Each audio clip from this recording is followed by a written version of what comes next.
Welcome to The Crucible, Conversations for the Curious. I am Hamish, your host. This podcast is for anyone going through awakenings, trying to make sense of life, whether dark nights of the soul, needing to make life-changing decisions, struggling with addiction or critical illness, or simply realizing that their life as they know it is not aligned to values and purpose. You are not alone. You can get through this, I promise you. Life is far more beautiful on the other side. Hi everybody, and welcome to another edition of The Crucible, Conversations for the Curious. I'm here today with Pavli, and she's come all the way from South Africa to join us. Pavli, thanks for turning up today. Please tell us a little bit about you and who you are. Hi, Hamish. Thank you so much for having me for this beautiful podcast. I love the work that you are doing and the motivation that you are sending out there into the world. So I really love it. So as you've mentioned, my name is Pavli, and yes, I currently live in South Africa, in Johannesburg, but I come all the way from Europe, from a little country, the heart of Europe, the Czech Republic. And yes, I guess I have been here for 14 years now, which kind of doesn't seem real, but I am a holistic healer, which entails working with spirituality, working with Reiki, a lot of trauma counseling, a lot of a deep, profound healing for clients. So in a nutshell, that is who I am. How did you get into that state? I mean, what was your awakening that made you make sense of your identity, who you are, and what you... So I think the main awakening would come when I was married. So I moved straight after school. I moved into England, wanting to learn the language, and there I met, after a couple of years, I met my ex-husband, and with him I moved to South Africa, Johannesburg, and you know, I think growing up there was a lot of emotional unawareness in my family, as a lot of people on my generation will agree with. Our parents weren't really equipped. There wasn't internet, there wasn't, psychologists weren't so refined, information wasn't available readily. And so emotions wasn't really something that was discussed very often in family environment. And I was quite an emotional child. I saw things differently, I guess. I had different ideas. I had a lot of invisible friends, if you can call them that. Now I understand that those were probably spirits, my guides, energies that I could pick up around me, and the questions that I was interested in were deeper than the ones of my peers, I guess. So I was a little bit more challenging, and therefore I felt quite a bit of like an outsider, if I can call it that, and never really fitted in. So I spent most of my childhood on my own, doing walks for hours and hours in the afternoons, through nature, through woods, and that's really where I grew up. And I think when I moved to England, I started to get out of my shell a little bit, but I still didn't quite know who I was. There was a lot of people pleasing that happened when I was small, when I was growing up. I had quite a small self-esteem, although to the world out there, I was the most empowered and self-aware person. As we do, we keep having these masks that we keep taking on, depending on who we're meeting. And I think for me, the biggest thing was when I started to realize that in the marriage, I started to feel almost like nothing that I would do would be good enough, and nothing would result in what I really wanted, which was just for someone to see me, I guess, the way I was. And I could never really understand who I was inside, because I wasn't allowed to look within. I wasn't allowed to explore who I was, what I wanted, what I enjoyed, what I didn't like. And so I started to feel more and more alone, even in the marriage.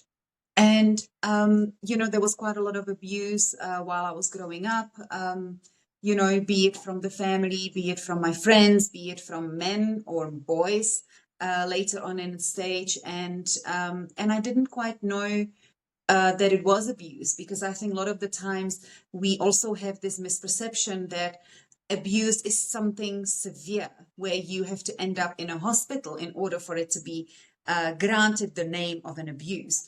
And what happened when I had my little girl, I almost instantly had, I think, the first part of my awakening, where all of a sudden, and I do believe that this is for all the women out there, or most of us, is, you know, when you have especially a girl, you become almost like the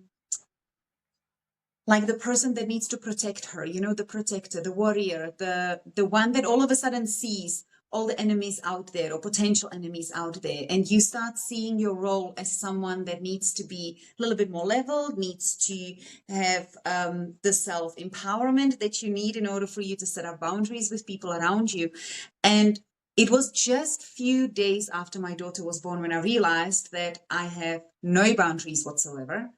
And if I do try to put any boundaries up there, it's ignored, even laughed at, if that makes sense. And so I started to ask my questions, you know, like, what do I want? Is this what I want? Is this what makes me feel good inside? And those deeper questions about the soul being, you know, not just how you're feeling on a day-to-day basis, but how you're really feeling inside. And I think that is such a profound period for any awakening that is happening to anyone out there, because it's those really soul-searching deep questions that we start asking ourselves, that is no longer about how do I feel about so and so and how did this person made me feel. It's more about how do I feel inside about my situation, about who I am in this lifetime. Is this all I am? Is this all there is for me? Can I do more? And I started what we call a therapy, even though my therapist, I was extremely lucky because she was a spiritual being as well, and she was very, very aware. And so she became my spiritual master more than a therapist. And we spent 3.5 years together in a really deep, profound therapy. And, you know, I find it fascinating, and I see it a lot in my sessions these days as well with my clients, is that no matter what you're dealing with right now in this moment, the question always has to be, what happened before? You know, what is this experience that you're going through right now? What is this situation? What is this pain? What is this experience? Where is it taking you to in the past? What have you not resolved? What is paining? What is still hidden underneath all the layers that we put on it so that it never awakens? And when she started asking me these questions, we did a lot of deep trauma healing for my past, for my childhood especially. And I had many realizations that I didn't really understand before that. And, you know, there was a lot of emotions that I had to then go through. And I think being connected with your emotions is, I believe, another part of awakening process, because you have to almost acknowledge all the emotions and you have to integrate with them all, whether they are nice, whether they don't feel nice, whether they feel dark, whether they are amazing and approved by everyone around you. And I think finding the emotions that you don't necessarily like so much is the key to awakening of any kind, because you have to acknowledge even those parts of you.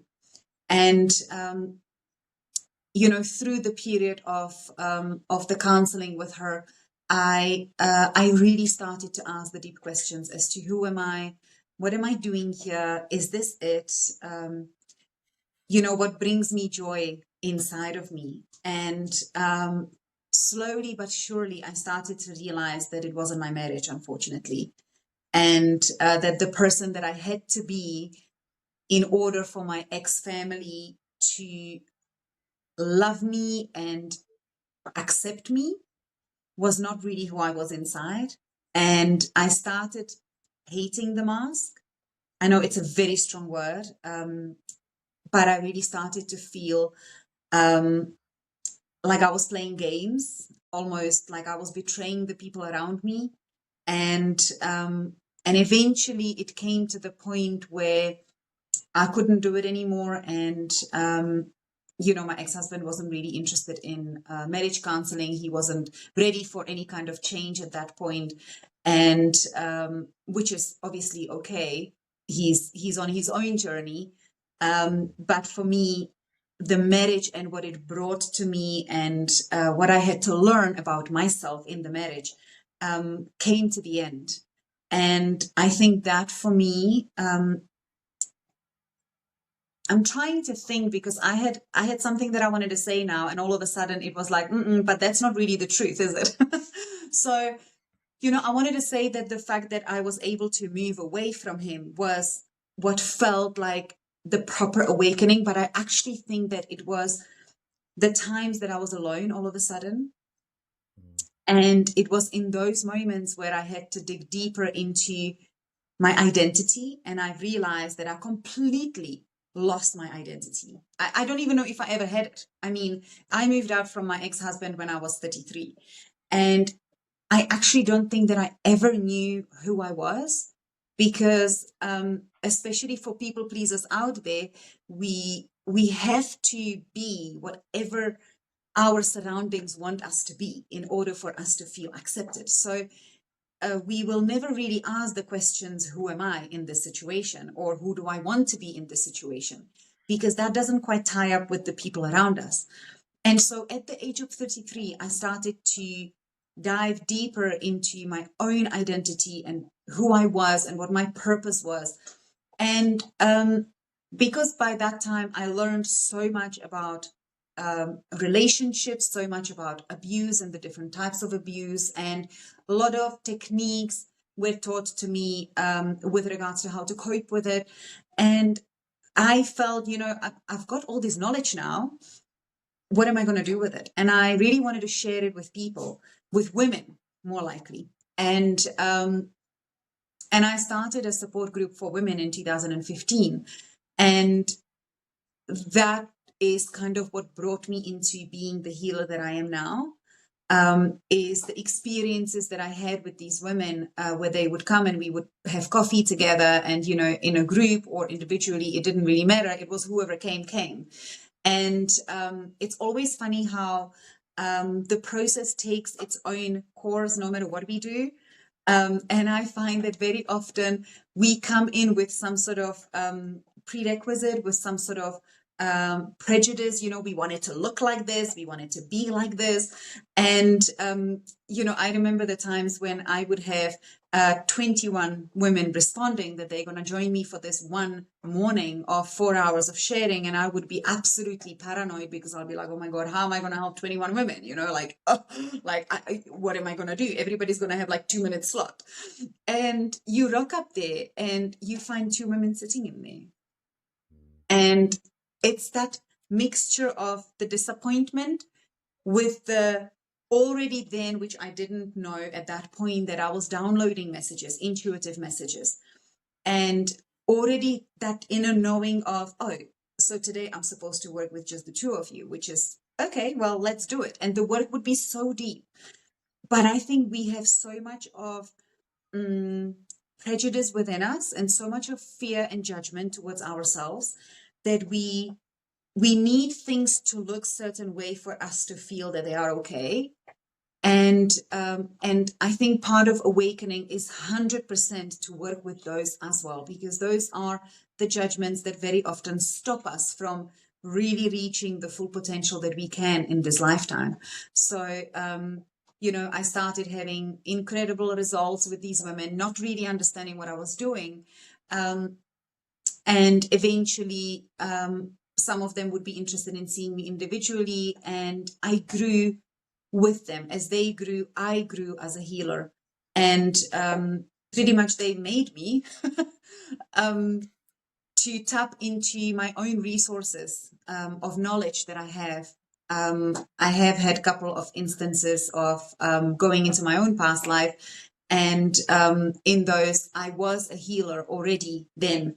So I'm literally in this lifetime just tapping into that experience and tapping into the knowledge that I have.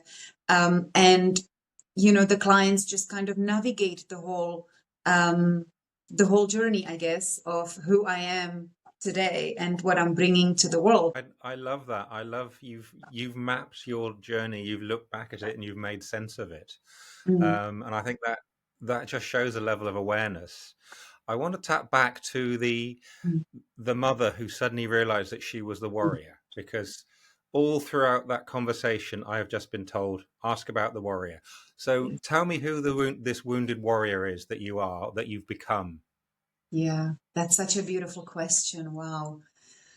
Um, So, I think there is two sides to a warrior. I think there is the side that goes to the forefront and fights and really shows the enemy who the boss is and goes all in and doesn't care about any wounds or what will happen thereafter. And it's the fearlessness of the warrior that then pushes the warrior forward.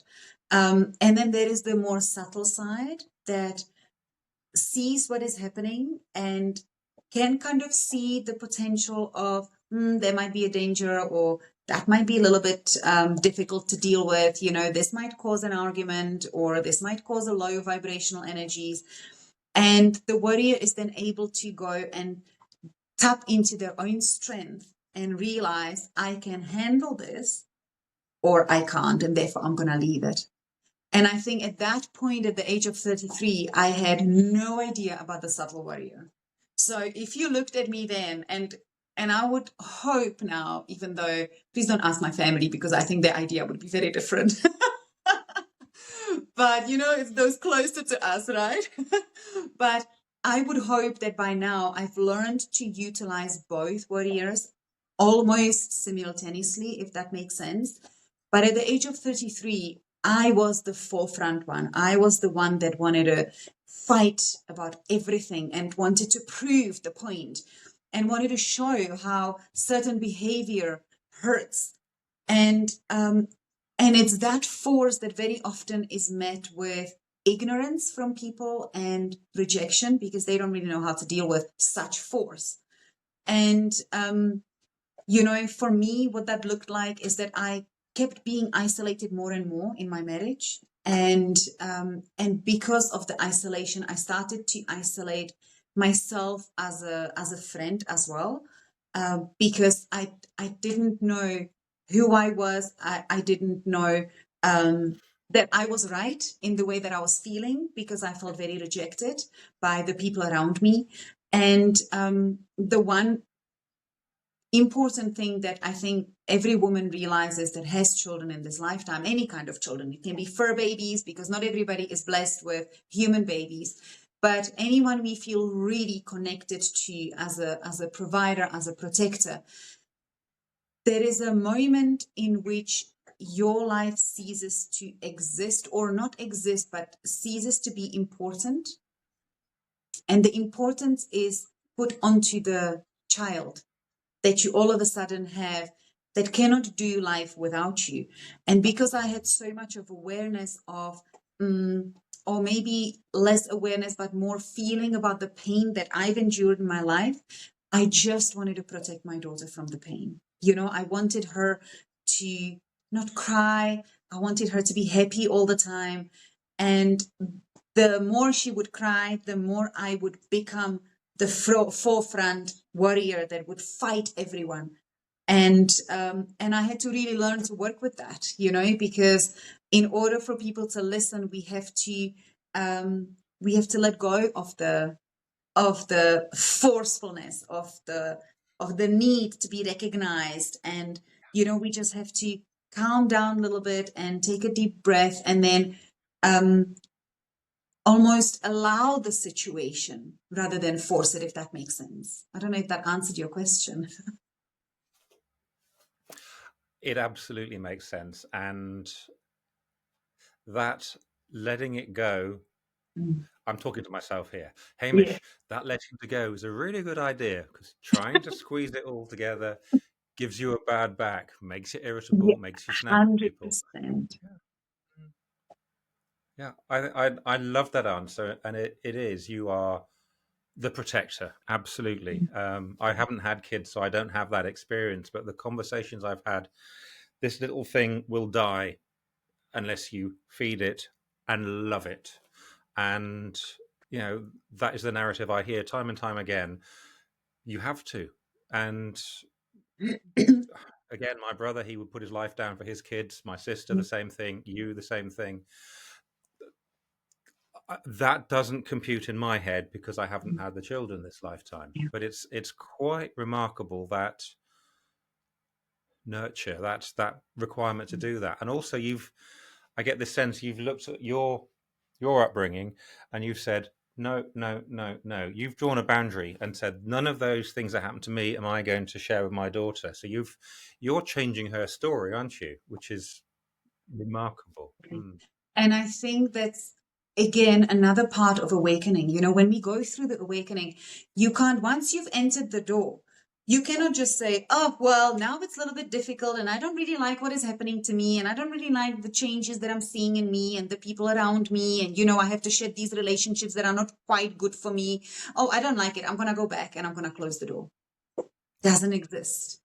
And what I found is the journey never ends. And I don't want to scare the listeners away, but that is definitely not the purpose of the call here. But the journey really never ends. The journey is continuous. And yes, there are moments where we feel, hey, this is cool. Like it's a little break, like it feels easier now. And I've learned in life, because I've been on this deep awakening journey now for 9 years. Yeah, about 9. And I've realized that whenever it's the quiet moments, I don't get excited anymore because I know that what is coming is the biggest storm that I've ever been through. And I'm like, oh no, it's nice and quiet. What is coming? So it really is a never ending experience. And, when we are in that space, it's almost our duty to then take that experience and almost bring it down onto people that are with us, so our family, our children, so that they can start there. So for example, if I started my awakening from here, I feel that it's my duty, and people might disagree with that, but my duty is to make sure that my daughter's awakening starts up here, because she should do the work with me before she awakens that I couldn't do when I was little, because I didn't have the aware parents. I didn't have the emotional skills that I have now to communicate emotions with her, to explain things with regards to energies, how her body responds to different challenges in life and what she can do about it. We didn't have that, or I didn't have that. And I know many people of my generation, we weren't taught the skills of how to release trauma, or if a friend was rude to us. Whereas these days, a lot of kids have that now. So I believe that the awakening is happening in such different level now that people really don't know how to deal with it. There's almost a sense of newborn children all come with their own systems and abilities to deal with the situations that they put through far more than we were born with. Okay, that's interesting, isn't it? So is that where there's more of a bias to, let's get this right, authenticity over attachment? 100%.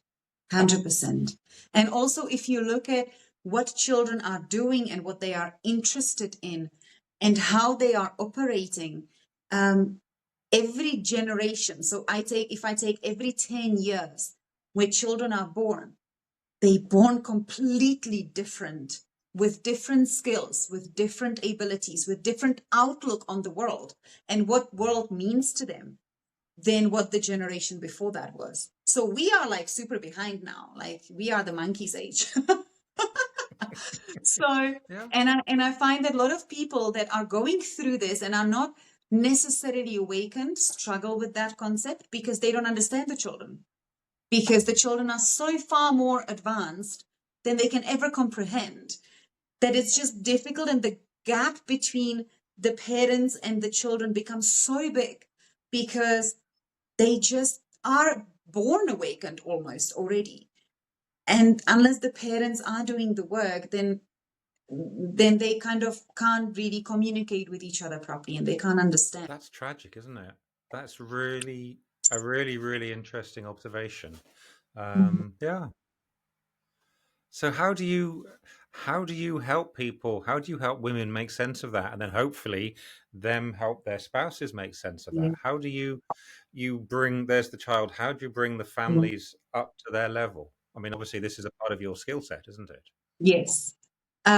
So I work with everyone. So I work with men, I work with women, children, grandmothers, grandfathers. I do the whole lot. Because it is so important. If you need help, it doesn't really matter who you are, and it shouldn't matter. There is always one person that is awakened a little bit more in a couple, because there has to be that pull a little bit. So if you have both awakened, I find that it kind of can become, the relationship will be completely on another level, and then you do work on a different scale. But for a normal relationship, there is always one person that is a little bit more aware than the other, so that they can almost guide as to what needs to happen, how it's affecting, just to bring a little bit more awareness into the relationship. And what I find is that a lot of the times, because I'm able to do life coaching, mindset shifting through talking and communicating with my clients, as well as then tap into the energies and then into their bodies and heal the traumas, heal the old belief system, heal their own prejudgments that they hold within themselves, then you will find that very often the healing is much more faster, and it's on much deeper level, because you are able to then release it from every part of the person, of the being, which is then the mind, it is the body, it is the spirit. We have to deal with all of it in order for anything to be released properly, so that it doesn't have to come back. And what I find is very often is that I teach a lot of parents skills that they can then transfer onto their children. So because a lot of the time parents now that are awakening are not necessarily equipped to be able to help the children navigate their emotions. And that's part of what I do, is I help them understand their own emotions, and through that I then teach them skills on how to transfer that awareness into their children, so that they don't have to deal with the things that we had to deal with. I'm curious about your phrase awakenings. When people are awakening, what is your understanding of when somebody is awakening? So there is a couple of aspects to it, and I would say that the main thing for me, the main indicator for me that somebody might be going through an awakening, is when all the old pain starts coming up to the surface for whatever reason, whether there is traumatic experience that they've had now that is causing all the trauma from the past to come back to their lives, so they can feel it and they have nowhere to hide. I find that very often that pain then becomes so overpowering that they come to me not because they want to, or because they've heard of me and they're like, oh, well, let me go and see Pavli, They come to me because they're in absolute despair, because the pain just becomes over consuming. And I find that, and my clients, I want to say my clients laugh at that, but actually, if you see their faces, they look horrified when I say that. So going through this myself, I am able to use a lot of my own experiences in my sessions, which I think is the best way to do it anyway. And so when my clients are hurting and that pain that I'm speaking about is really, really severe, I tell them, well, this is exactly where I need you to be. And they go, huh? But I thought you are a healer. I thought you're like here to help me. And I'm like, well, yes. But unless you feel this pain through every fiber of your body, every molecule, every cell in your body, and we have 37 trillion cells, that's a lot of cells. And every cell has to feel this level of profound pain where you literally feel like you are being burned to nothing. then I often say, and that is exactly my job, to burn you to nothing. So that when you're there and there is nothing left of the old you, we build you up, and we build you up to who you need to be in this lifetime, what values and beautiful things you are bringing into this world. Because all of a sudden, when the pain leaves, you start seeing yourself in a different light, and that's the most incredible experience ever. It's such a such a satisfying feeling when you see someone lying in despair on the floor and all of a sudden start standing up and walking again, because they know they can. Not because someone told them, not because I'm holding them their hands, but because they're learning skills important for them to be able to do that for themselves. I think that is the most profound explanation of an awakening. I love that. It is when every single cell screams, I need help. I can't do this anymore. And I guess everything else is, all the nonsense, all the fear, all the pain, everything is reduced less than that pain. And at that stage, it's, I want to get fixed. I want help. Rather than all these addictions, all these fears, all these stories are all piling up, and it's just gone dump, and you want to change. Yeah. It's almost, at that point, Hamish, it feels like you really have no choice, because your soul has decided. Remember, our soul designs everything before we're born, right? That's my belief. People might believe in different things, but that is what I resonate with.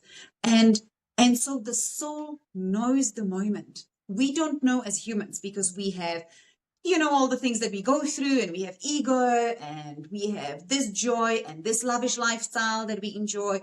So we carrying on being in this like a bubble, but the soul knows the precise moment in which it is ready to awaken to be this grand thing.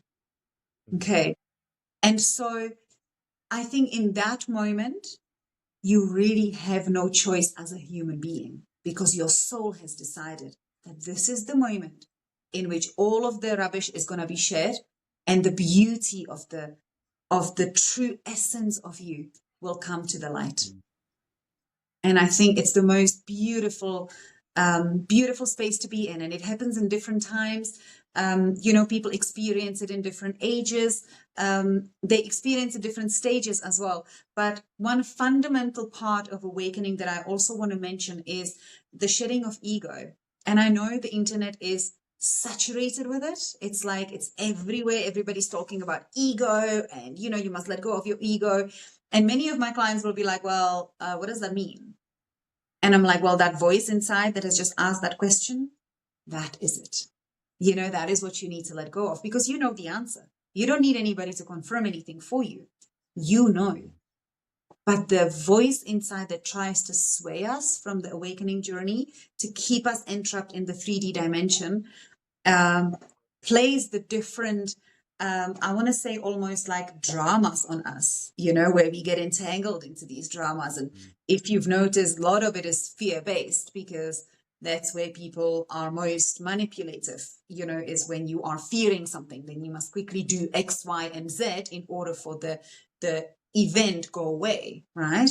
And I find that a lot of the times people come to awakening, and it might feel like an accident. Like they come and they're like, what has just happened? Oh my gosh, like I don't want to do this. But if you then take them back, sometimes few years, sometimes few months, there are signs, there are subtle signs, where you start having that little bit of a inner voice in your tummy telling you, I don't know about this person anymore. And, I really don't want to go to this party anymore. I feel like, I used to love it for 30 years and all of a sudden now I don't like it. And it's these subtle moments where the soul is already telling us, this is not your way. You need to change the direction. And when we're not listening, I call them the little nudges from the universe. And when we're not listening, then the universe gives us, you're a big natch. And that throws us completely off balance. So that's generally what I say. I love that, and I love the way it gets down. You get less and less choices. I Mm. still think you have two choices. I think you Mhm. always have choice. You either can stay in that pain and that suffering, Yeah. or you can make that change, or you can go, I want to change. I that's the only thing that, from my experience, was because when I was on my slope, when I was drinking, Mm. I always had a choice to carry on, to crash my car, to kill myself, to whatever. But I chose life. Um, so that was my experience of it. But the rest of it is Yes.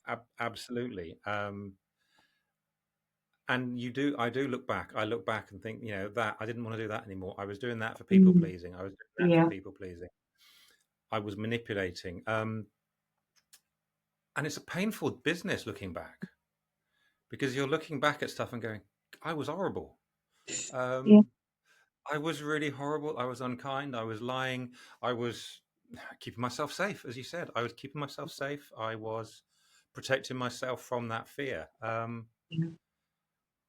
So I love the way that you carry you help them with their awareness and just say, this is, just they narrate the story, don't you? You're Yeah. holding the space for Absolutely. them to narrate that story. Yeah. Yeah. Yeah. And also another part of this journey is to start loving the Hamish that was doing all those things. That was drinking, that was crashing the car, that was lying, because Mm. that is still part of you. And I my shadow is my anger, and we've got an intergenerational anger as well on top of that, so it's fun. And I had to learn over the years to acknowledge it, but most importantly to love it. And when I say to people, you have to love that about you, and they go, not a chance, like I'm never gonna love it, I want it out of my life. And you only, when you come to peace with all of you, Mm. everything about you, because it's not the anger that is important, it's what you do with the anger.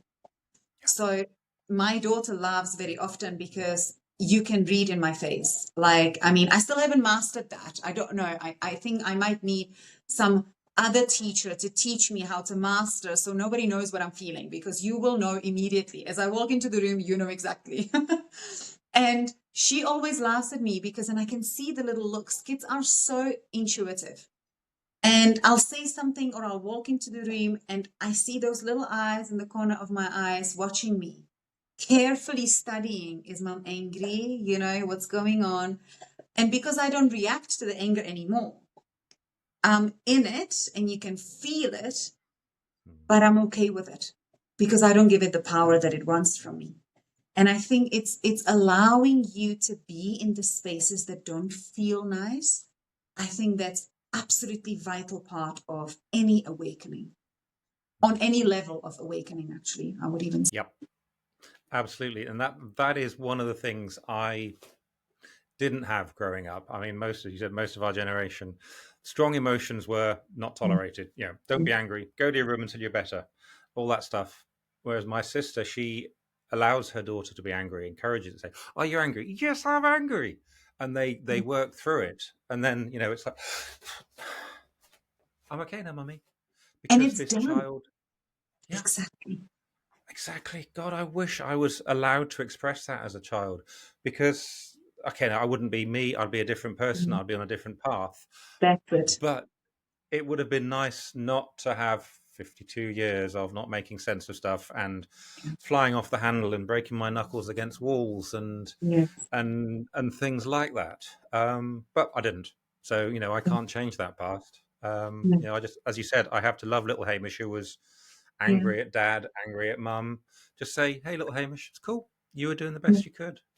So, I do agree with what you've just said, but I find that the children that are allowed to be who they need to be at any point with all their emotions, where they don't feel rejected because of their emotions, or the love is not taken away from them, um, they don't necessarily have the need to work with the emotions to the level that we do, for example, right? To the level where you want to understand it, you want to explore it, you want to open the platform for other people to feel safe, to express their own emotions.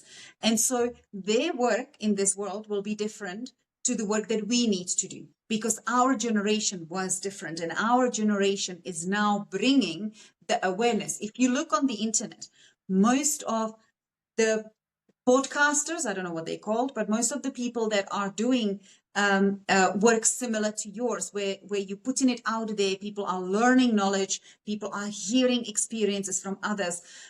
Those are people similar generation.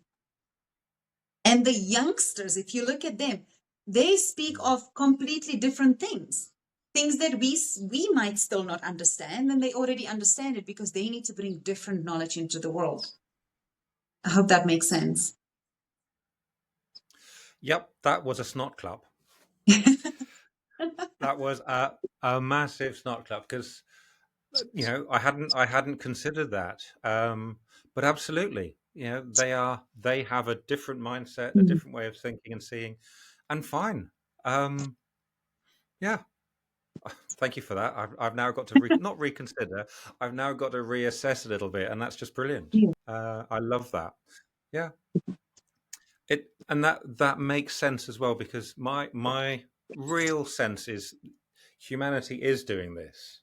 Yeah, there's more going down that way, but our parents went through, end of the war, baby boomers, that kind of thing. They had all that scarcity, all that fear, all that absolute poverty post World War II. My generation, here's the keys, go out, come back tonight. Yeah. That absolute freedom. And now, come back, phone up for over 5 minutes, that kind of completely the opposite.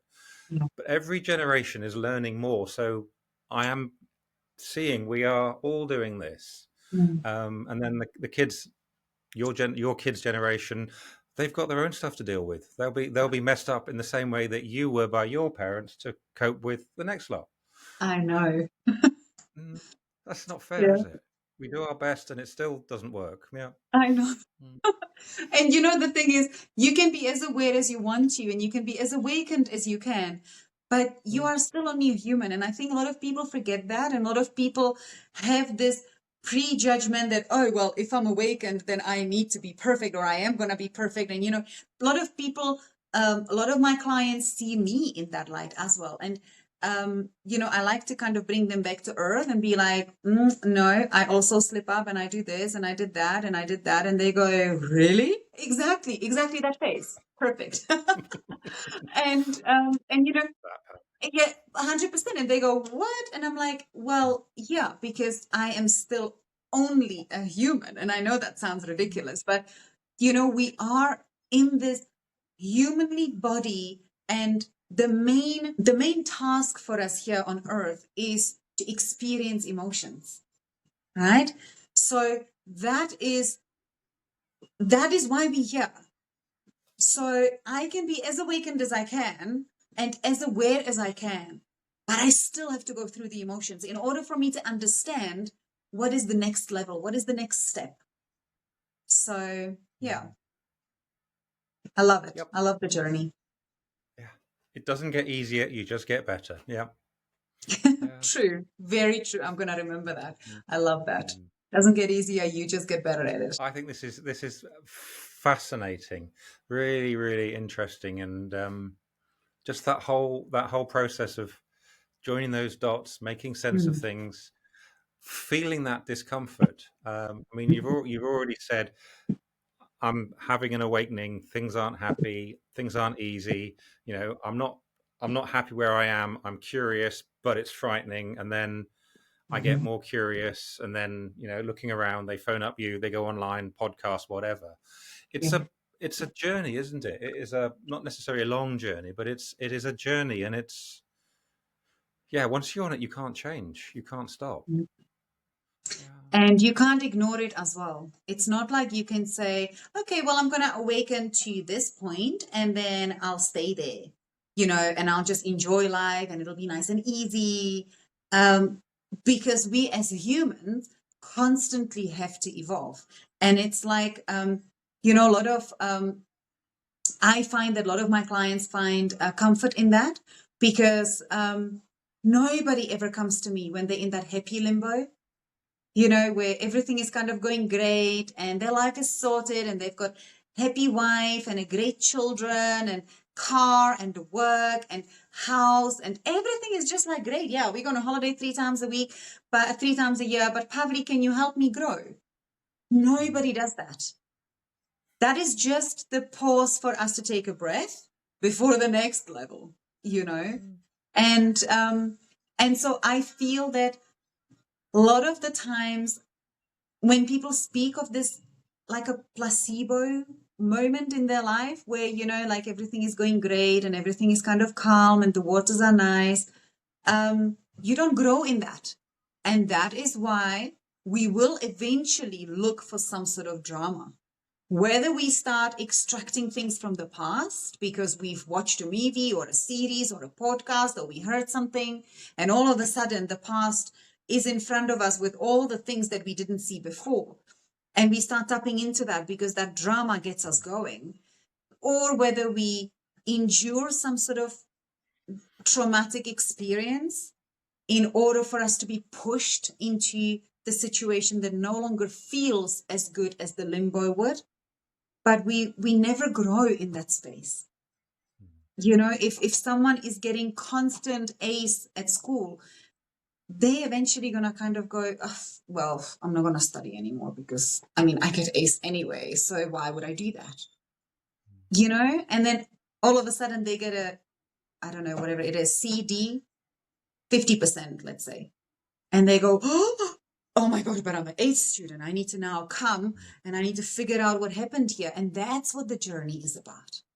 You know, so a lot of people want it to be easy, but it's not about being easy, because when it's easy it's boring. I think there's another layer to that as well. I completely agree, and I think, I mean, you mentioned it a while ago. You know, when stuff gets easy, you'll look like, oh crap, what's coming? Um, Yeah. but I think what's really important as well is your awakening can take a lifetime. It doesn't have to be every day, 6 hours a day of tests Yeah. and this, that, and the other. And you've got to love yourself at that Mm. spot. You know, as you said, if I suddenly realize that I have a repeated behavior where I don't listen, what do you say? You know, I don't listen or on my phone, it's just that next level of awareness. It's like, oh, okay, you know, so it's not a journey of I have to, I must, I have to. It is curiosity and awareness, isn't it? It's a gentle journey. It might be scary, but it's a gentle journey. Um, Absolutely. mm, You're so right there. And I really love the point that you made about loving yourself throughout the journey. And I think that's so important because these days we have so many judgments. We have access to so many perfect people out there that portray this perfection and this having all of it figured out and having the lifestyle that everybody supposedly wants. And yet deep down they're bleeding every single day. And a lot of the youngsters, I see it obviously with my daughter, she's turning 12.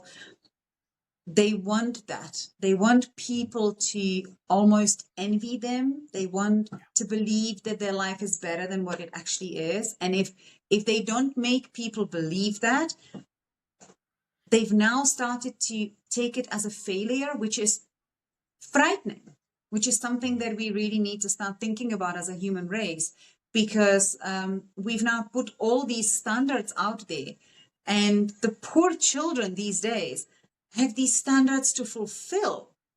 And that is just crazy, you know, because then where is the authenticity in it? Because if I don't have this standard of living, or I'm not that good, or I'm not that, I don't know, pretty, then I can't be authentic anymore. Then I need to pretend that I am that. And I think that's such a slippery road that we have taken on as human race. that is interesting. That really fascinates me. That is the next level of authenticity, isn't it? So I've got my Mm, phone. Doesn't he look beautiful? You know, chiseled, yeah, Hemingworth, that kind of thing, or doesn't she look beautiful? Um, yeah, it is just that next. It is just. big Yeah. just that next level of authenticity where those kids will have to learn that. We had to learn our lessons. I guess that's theirs, poor buggers. And it's in their face all the time, isn't it? Yeah, Yeah. absolutely. And that's, I think that is what we didn't have. You know, we had the break. I mean, if we were running outside for 6 hours a day, nobody really cared what you looked like after 3 hours. Because, I mean, like, you know, there wasn't a mirror, there wasn't even an opportunity for you to look any better anyway. But these days, because the access onto social media, the way they look, you know, on the phone, they can just look in the camera. It's constant. So the pressure on the youngsters is so much bigger. But then again, I do believe that that's the next level of the awakening. If I look at it from a holistic, as humankind, the next level of awakening is really just returning home. And again, that's another cliche, but it really is just that. You know, the way you were made, the way you were born, the way you feel comfortable, that is what you're supposed to be, not what everybody else wants you to be. And I think this is just the next level because, you know, I feel that the world right now is getting overly filled with social media and the fakeness of everything and everyone. And I think it has to get there in order for then people go, oof, I don't want to do that anymore. Geez, I feel so tired of it. Like, I just want to wake up and go, you know. I used to use makeup. I colored my hair. And about 5 years ago, I gave it all up. And it was the greatest decision I could have ever made because my life is so much easier. My mornings, I can just wake up and I'm out of the house in 10 minutes. I love that. Whoever out there, if you want to have an easy life, give up all of that. Because, and you know, sometimes I look in the mirror and I'm like, wow, okay, what the world has to deal with today. But you know what? They just have to deal with it because this is who I am. So, and the nonchalant about it, it feels so great. So I think we've tapped into there a really, really interesting conversation that I would love to bring into a group setting because lovely. as kids we had things to deal with. Kids now are more authentic. There's less attachment. They're more likely to scream and I want this, I want this. Yeah. They're more authentic to who they are rather than I need to be loved. Mm-hmm. Conversely, you've now got that next layer of the onion, which is she's beautiful, he's beautiful, I want to be. This just taps back into my addiction. I was hiding from, and I had to crash to make sense of it. Unfortunately, many kids they're taking their own lives because they can't cope with that.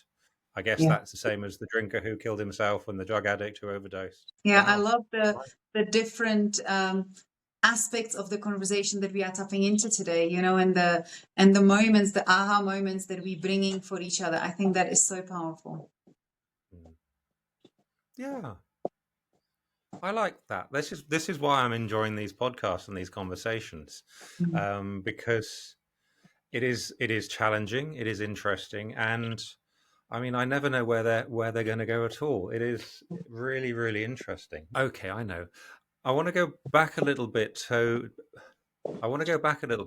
to when you separated from your husband and obviously you left. There was a big void in your life where that part of your family had gone. What happened there around relationships and connecting with people? Did you see a difference? So I would say that for the first maybe a year after I moved out was a bit of a finding who I was. But already, as soon as I was separated, because at first we went through separation before the divorce was finalized, and already in the separation, so we used to work for the same company. And he left the company about maybe a year before I left, before we separated. He was on a board level, so he was one of the CEOs, what have you, and I was the HR.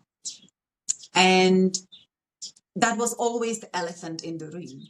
right? Because all of a sudden the wife of the CEO is the HR. I mean, like, yeah, right. I'm going to tell you something confidentially. I'm going to complain about the fact that I haven't had leave in 3 years, because you're going to go and take it.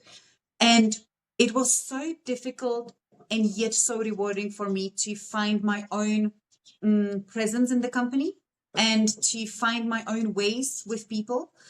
And I remember when I left my ex-husband, and obviously people in the company found out, it's almost like I then became more authentic, but yet very fake at that point, but more authentic with how I was talking to people. And it all of a sudden stopped being about me being the married woman to the previous CEO and being Pavli, the HR manager. And there was an interesting shift that I saw where I was all of a sudden invited into situations that I wouldn't have been before. And I had comments made that would have never happened before. And people started noticing that I was changing my behavior and I was more happier and I was more open. I could talk to people more freely and they could see the change. And obviously I had no idea at that time. So the change within me of feeling the freedom was absolutely huge.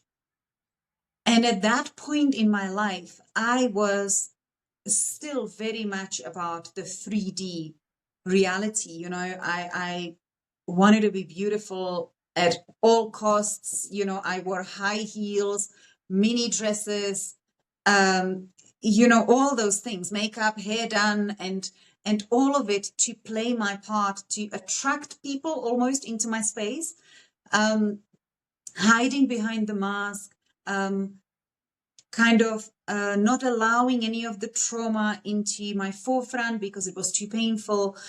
And so I ended up, for that period of about 12 months, it was almost like a game, where I was freer and yet I could feel so much heavier. It was a weird dynamic, and eventually I couldn't, I couldn't do it anymore. And I started saying no to things, started saying no to people, the way they would interact with me or the way they would make me feel in certain situations. And I think for me, that was probably one of the biggest parts in which I was like, whoa, okay, what did I allow everyone to do? And that was so normal for me because that meant that I was desired, that people loved me, people wanted me, whatever that self-esteem needed at that point. But it was all just so fake.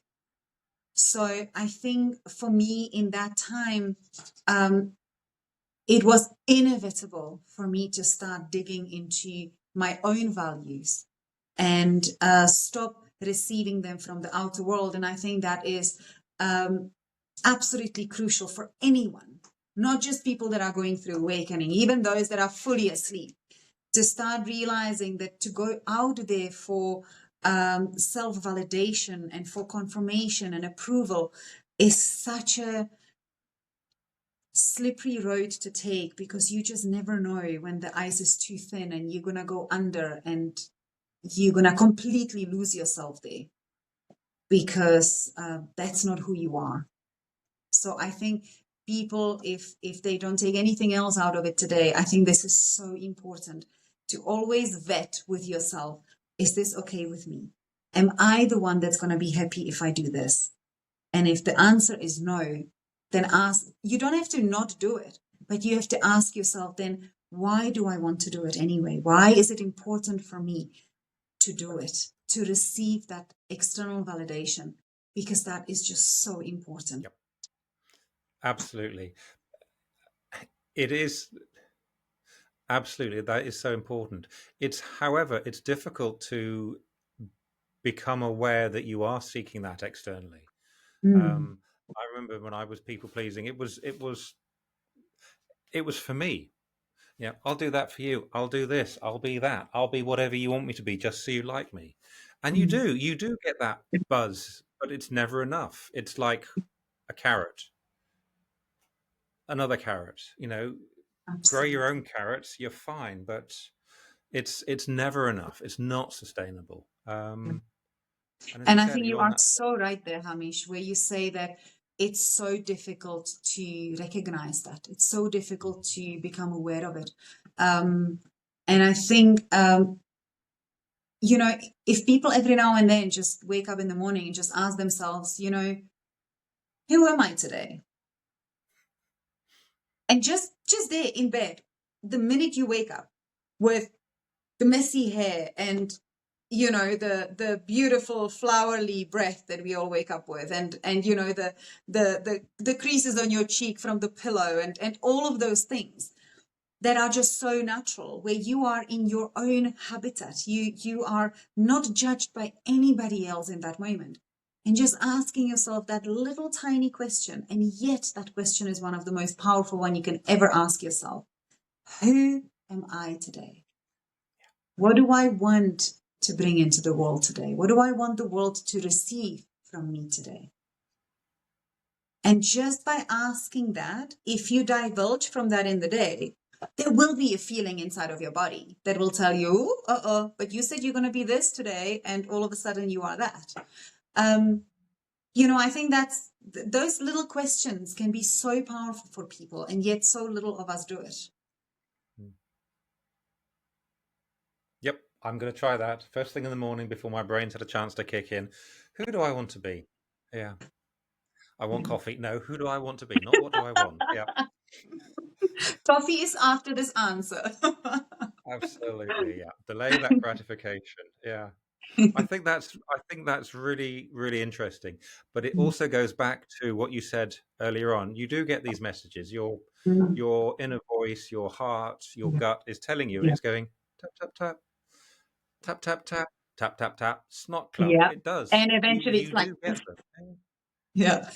Pavli, this has been a fabulous conversation. I've really enjoyed it. I've really enjoyed your wisdom, your humor, and your passion for making sense of change. Because it must have been tough to say to your husband, the father of your child, "This isn't working. I'm going separate ways." But you chose to do that for you, and you seem fairly normal. Well, thank you. I can't say more than fairly, but I was thanking you for but the what? normal, not the fairly. Oh, I see. Oh, okay. But I think what you're doing to help people and help them through their own journeys and making sense of things and encouraging them. I think that's all we can do, really, isn't it? Help people make sense of stuff. I Yeah. think that is really, really, really profound stuff. So yeah, love it. Mm. And I just want to make a small correction there, because I feel that since I am authentic, then I need to set this straight.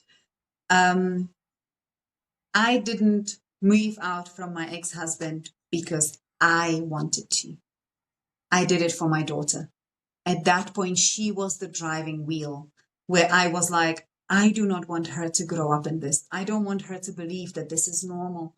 And it was, again, the mother in me that knew that my responsibility was now towards my child, to show her what is okay and what is not, what is normal and what is not, and how I wanted her to experience relationships, and where, and almost teach her that it's okay to put a boundary, and if the boundary is not met over and over again, then it's okay to leave the situation, no matter what the situation is. And the reason why I want to set the record straight is because it's okay if people make the changes for other people or other reasons than themselves at the beginning of the process, because sometimes we need that driver, we need that crutch, we need that belief that we are doing it for someone else, because we're not yet at the level of self-love to do it for ourselves. I would have never left my marriage if it was just for me, because I married to stay in it for life. I was one of the ones that believed, we signed a anti-nuptial or whatever you call it. And I had no idea that I signed anything because I didn't care. I genuinely didn't care about the idea of it ending, because for me, that was absolutely no question. I mean, I'm marrying you for life. I'm not marrying you to get a divorce, And so I find that very often people make the first change, the beginning of their awakening journey, if that's the right word to use, for someone else, because they can't handle the way the parents are painting, or the child is feeling, or the child is crying, or this and that. It doesn't really matter.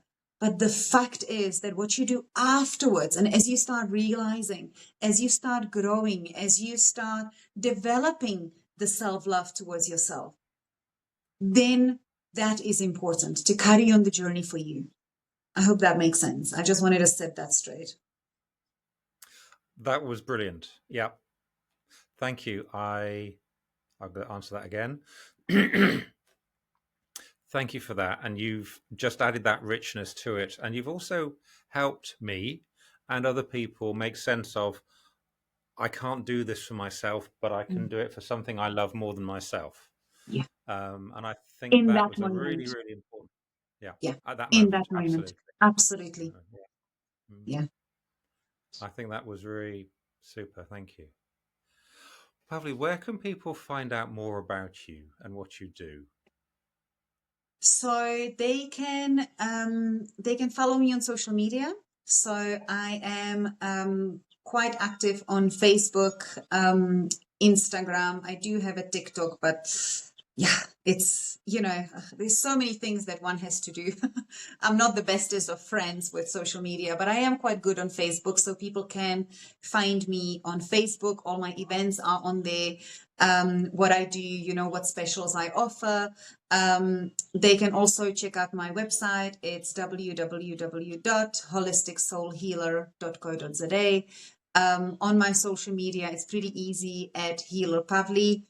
And they can also get hold of me on my phone. I don't know if you're going to be sharing the details at the bottom. I don't want to be naming everything. But yeah, and if they're interested in just asking a question, or if they want to start their journey, or if they're not sure what they want and they're ready to figure it out, then they can reach out. Lovely. I think that's great. And I wish I had known about you when I was going through mine, because it would have been easier, I think. Thank you. Thank you, Hamish. And last but not least, what is your superpower that you've got from your awakenings? Oh, that's a big question. Wow, superpower. I don't know if you can call it a superpower or not, but I think the ability to be myself in every moment, I think that is what I would call my superpower. Being in truth and speaking my truth.